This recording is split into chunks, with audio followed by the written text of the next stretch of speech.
नमस्कार दोस्तों, इस वीडियो में हम आपके लिए सामान्य विज्ञान के वैसे महत्वपूर्ण प्रश्नों को लेकर आए हैं जो रेलवे की सभी तरह की परीक्षाओं के लिए काफ़ी महत्वपूर्ण हैं तथा यह रेलवे की विभिन्न परीक्षाओं में कई बार पूछे गए हैं।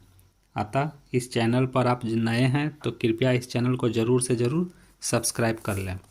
आज का पहला प्रश्न है, न्यूटन के गति के प्रथम नियम से किस राशि की परिभाषा मिलती है? न्यूटन के गति के प्रथम नियम से हमें एक समान गति की परिभाषा मिलती है। इसकी व्याख्या देखें तो न्यूटन के गति का प्रथम नियम यह व्यक्त करता है कि किसी बाह्य बल के अभाव में वस्तु की गति या विराम अवस्था में कोई परिवर्तन नहीं होता है, अर्थात यह एक समान गति को व्यक्त करता है। अगला प्रश्न है, किसी भी स्थिर या गतिशील वस्तु की स्थिति और दिशा में तब तक कोई परिवर्तन नहीं होता जब तक उस पर कोई बाह्य बल सक्रिय न हो। यह क्या है? तो आपको बता दें, यह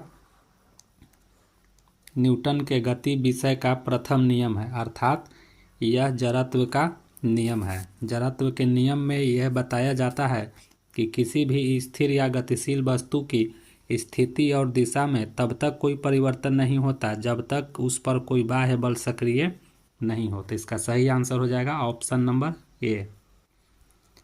अगला प्रश्न है, कालीन से धूल हटाते समय हम इसको अचानक झटका देते हैं अथवा छड़ी से पीटते हैं, इसका कारण क्या है? तो इसका कारण है दोस्तों जड़त्व। इसका कारण यह है, विराम के जड़त्व में धूल अपना स्थान जमा लेती है तथा कालीन से धूल हट जाती है। यह जड़त्व के नियम से संबंधित प्रश्न है दोस्तों। इसका सही आंसर हो जाएगा ऑप्शन नंबर ए। अगला प्रश्न देखें, किसने कहा है एक पिंड विराम अवस्था में तब तक रहेगा जब तक कि बाहरी बल पिंड पर कार्य नहीं करता? तो यह कहा है दोस्तों न्यूटन साहब ने, और यह जड़त्व का नियम भी कह सकते हैं इसे। इसका सही आंसर हो जाएगा डी।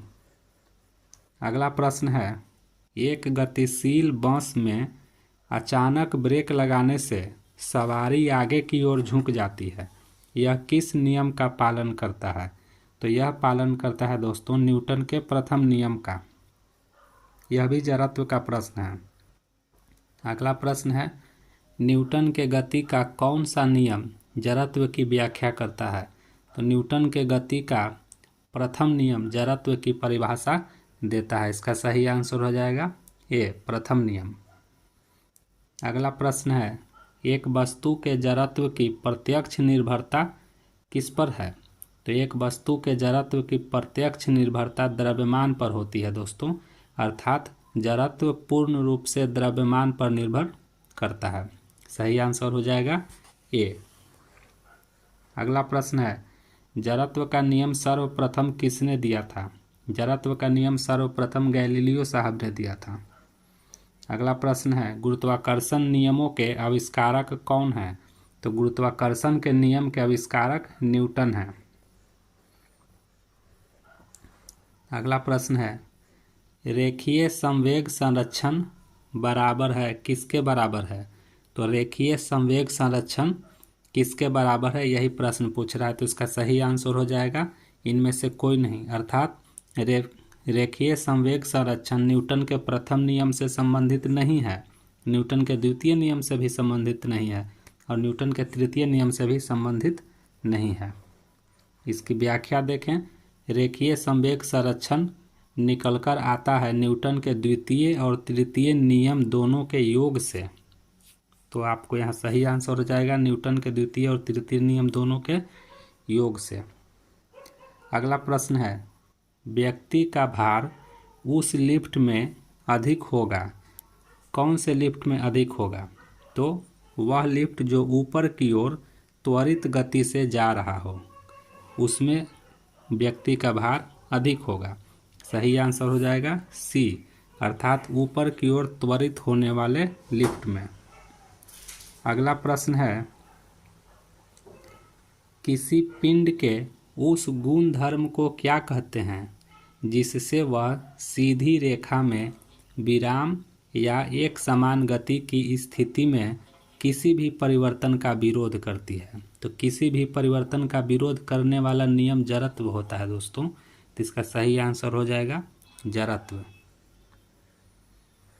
अगला प्रश्न देखें, किसी पिंड का वेग समरूप कहा जाता है, अर्थात किसी पिंड का वेग समरूप कब कहा जाता है? तो वेग का मान और दिशा दोनों नियत रहती है तब पिंड का वेग समरूप कहा जाता है। सही आंसर हो जाएगा सी, वेग का मान और दिशा दोनों नियत हो। अगला प्रश्न है, एम द्रव्यमान का एक पिंड भी वेग से एक दीवार से टकराता है और उसी चाल से वापस आता है, पिंड के संवेग में परिवर्तन कितना हुआ? तो पिंड के संवेग में परिवर्तन 2m भी होता है। अगला प्रश्न है, 2na से संवेग वाले और 3 किलोग्राम द्रव्यमान वाले पिंड की गतिज ऊर्जा कितनी होगी? तो पिंड की गतिज ऊर्जा होगी 2/3 जूल। ये सब न्यूमेरिकल्स है दोस्तों। इस न्यूमेरिकल्स की व्याख्या भी यहाँ दी गई है, आप इसको वीडियो को पॉज करके इसकी व्याख्या पढ़ सकते हैं। अगला प्रश्न है, रॉकेट किस सिद्धांत पर कार्य करता है? तो रॉकेट संवेग संरक्षण के सिद्धांत पर कार्य करता है।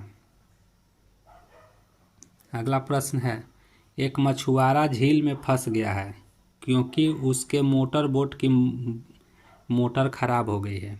किनारे तक पहुंचने के लिए उसे क्या करना चाहिए? किनारे तक पहुंचने के लिए उसे इकट्ठा की हुई मछलियों को किनारों से दूर फेंकना चाहिए।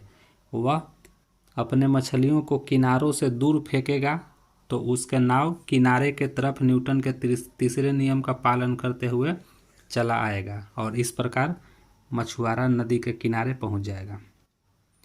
अगला प्रश्न है, SHM से गुजरने वाले कण के लिए वेग को विस्थापन के मुकाबले में आलेखित किया जाता है, उसका वक्र क्या होगा? तो उसका वक्र एक दीर्घवृत्त होगा।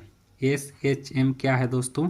तो SHM का मतलब होता है सिंपल हार्मोनिक मोशन।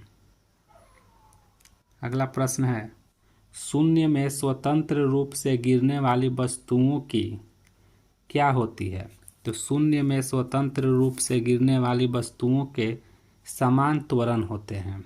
सही आंसर सी, समान त्वरण होते हैं। इसकी व्याख्या देखें तो शून्य में स्वतंत्र रूप से गिरने वाली वस्तुओं में समान त्वरण होता है क्योंकि वे पृथ्वी के गुरुत्व के अधीन गतिशील होते हैं। अगला प्रश्न है, यदि पृथ्वी के उपग्रह की कक्षा दीर्घवृत्ताकार होती है तो दीर्घवृत्त का तल कहाँ होता है?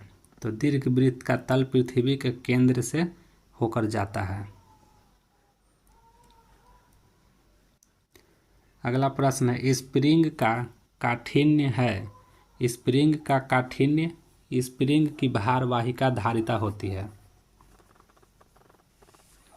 अगला प्रश्न है, तत्वों और यौगिक के अणुओं को किसके द्वारा दर्शाया जा सकता है? तत्वों और यौगिक के अणुओं को रासायनिक सूत्र द्वारा दर्शाया जा सकता है। अगला प्रश्न है, निम्न इलेक्ट्रॉनिक विन्यास किस तत्व को सूचित करता है? तो एक इलेक्ट्रॉनिक विन्यास दिया गया है दोस्तों, यह विन्यास सोडियम को सूचित करता है। आप इस वीडियो को पॉज करके देख सकते हैं। अगला प्रश्न है, तत्वों का सबसे पहले वर्गीकरण किसने किया था?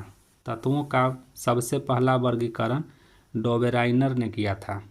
सही आंसर डी हो जाएगा, परमाणु भार के अनुसार किया था इन्होंने।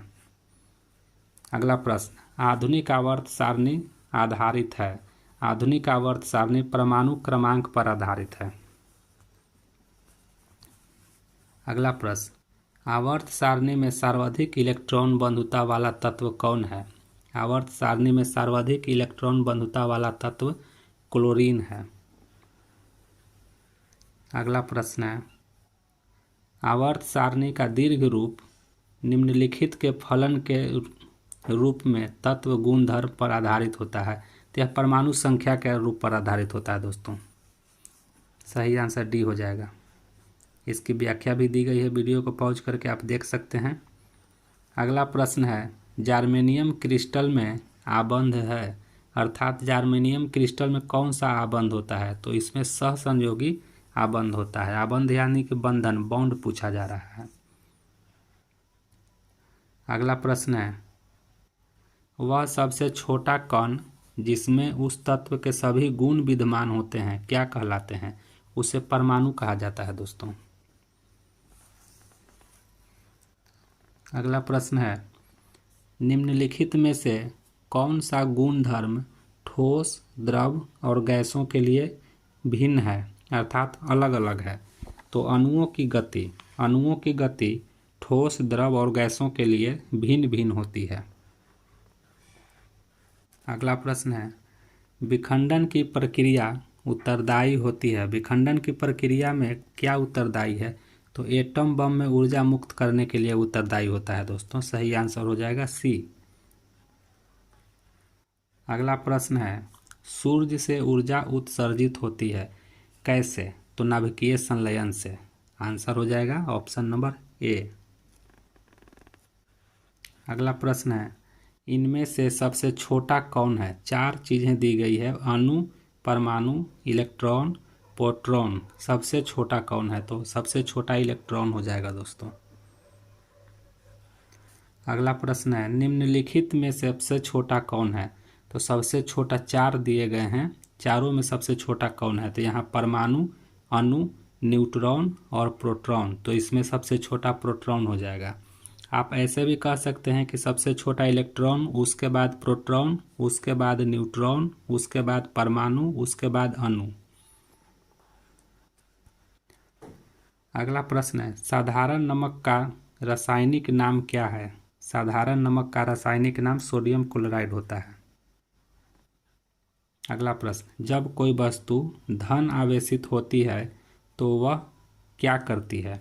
धन आवेशित होती है तो वह इलेक्ट्रॉनों का परित्याग करती है, अर्थात इलेक्ट्रॉन को खो देता है। सही आंसर हो जाएगा ए। अगला प्रश्न है, संभारिक क्या है?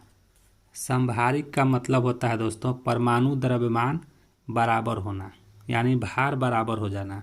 तो संभारिक का तात्पर्य है समान परमाणु द्रव्यमान एवं असमान परमाणु क्रमांक।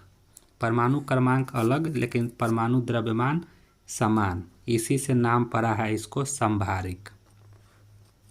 अगला प्रश्न है, 2 तत्वों की परमाणु संख्या समान है किंतु इनके गुण भिन्न भिन्न हैं, अर्थात परमाणु संख्या समान है लेकिन गुण भिन्न भिन्न है। इसे क्या कहते हैं? इसे आइसोटोप कहा जाता है दोस्तों।